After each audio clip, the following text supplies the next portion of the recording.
साथियों, जैसे कि आप सभी को मालूम है, आज माननीय सर्वोच्च न्यायालय द्वारा अनाउंसमेंट मदरसा एक्ट को लेकर जो पूर्व में इलाहाबाद का हाई कोर्ट ने रद्द कर दिया था, उसकी मान्यता को बरकरार रखा है। साथियों, ये अपने आप में बहुत बड़ी खुशी की बात है और एक अपने आप में ये बहुत बड़ी उपलब्धि है कि पूरे उत्तर प्रदेश के 16,000 मदरसे आज बच गए हैं। साथियों, मैं तमाम ही मदरसा अरबिया की यूनियन के नेताओं को,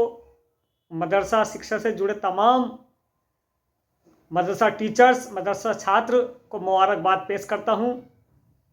कि सर्वोच्च न्यायालय के इस फैसले से मदरसा शिक्षकों की, मदरसा टीचर्स की, मदरसों की एक दशा और दिशा बदलेगी। साथ ही सर्वोच्च न्यायालय का भी मैं शुक्रगुजार हूं, जिन्होंने एक अहम फैसला सुनाते हुए डायरेक्शन, दिशा निर्देश दिए, क्योंकि अभी डॉक्यूमेंट्री आनी बाकी है, गाइडलाइंस आनी बाकी है साथियों, लेकिन उसके कुछ अहम बिंदु जो आज जारी हुए हैं वो आप लोगों तक पहुंचा रहा हूं साथियों, जिसमें चीफ जस्टिस ऑफ इंडिया की 3 सदस्यीय पीठ ने ये फैसला सुनाया है साथियों, और जिसमें सुप्रीम कोर्ट ने कहा है कि मदरसों को नियमित करने का अधिकार राज्य सरकार को है। वो चाहे इसको रेगुलेट करे, इसको नियमित करे। साथियों, ये बहुत बड़ा डायरेक्शन सर्वोच्च न्यायालय ने राज्य सरकार को दिया है। दूसरा एक अहम चीज, सर्वोच्च न्यायालय ने कहा कि धार्मिक शिक्षा कोई समस्या नहीं है। मदरसा एक्ट के ऊपर उठे सवाल के जवाब में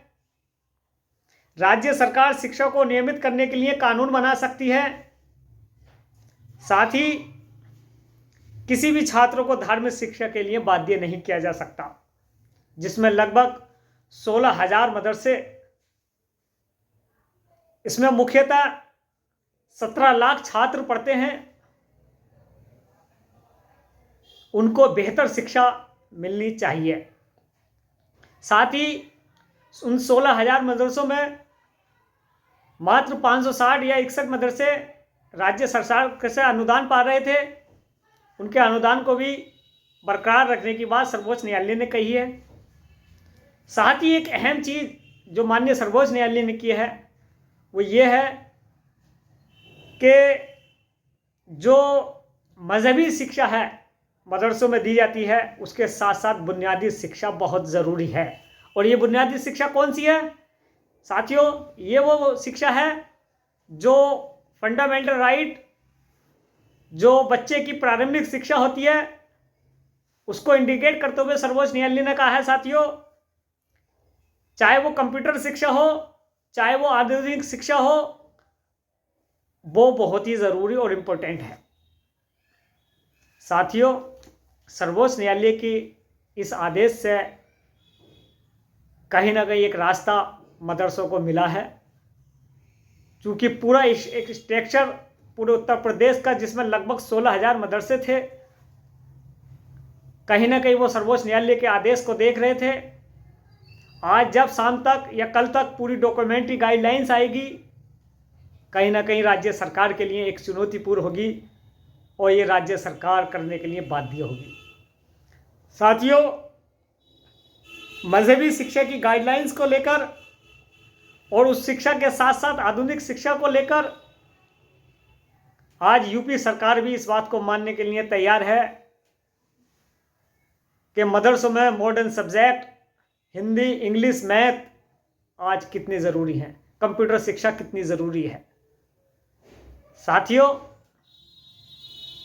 पूर्व में जो इलाहाबाद हाईकोर्ट की लखनऊ बेंच ने एक याचिका पर सुनवाई करते हुए 22 मार्च 2024 को यूपी मदरसा एक्ट को गैर संवैधानिक, गैर आईन करार दिया था, आज उस फैसले के खिलाफ माननीय सर्वोच्च न्यायालय ने रद्द करते हुए मदरसा एक्ट को मान्यता दे दी है। साथियों, ये फैसला एक मील का पत्थर साबित होगा और आने वाले वक्त में मदरसा आधुनिक टीचरों के लिए और मदरसों के लिए राज्य सरकार नियमित रेगुलेट गाइडलाइंस जारी करेगी, क्योंकि पूर्व में भी माननीय दानिश आजाद अंसारी साहब जो स्कीम को देख रहे हैं SPEM को, मुझे उम्मीद है कि वो इस फैसले से आगे को बढ़ाएंगे और मदरसों में नवीनतम पाठ्यक्रम जो सरकार द्वारा मान्यता सब्जेक्ट दिए हुए हैं, जो सरकार के अनुरूप जो मदरसों में सब्जेक्ट पढ़ाए जा रहे हैं, चाहे वो हिंदी का हो, इंग्लिश का हो, मैथ का हो, मॉडर्न साइंस हो, उसके अनुरूप ही जो शिक्षा दी जा रही है साथियों। राज्य सरकार अब स्वतंत्र है उसके लिए, और अब हम आप लोगों को भी आगे बढ़कर आगे काम करना है साथियों।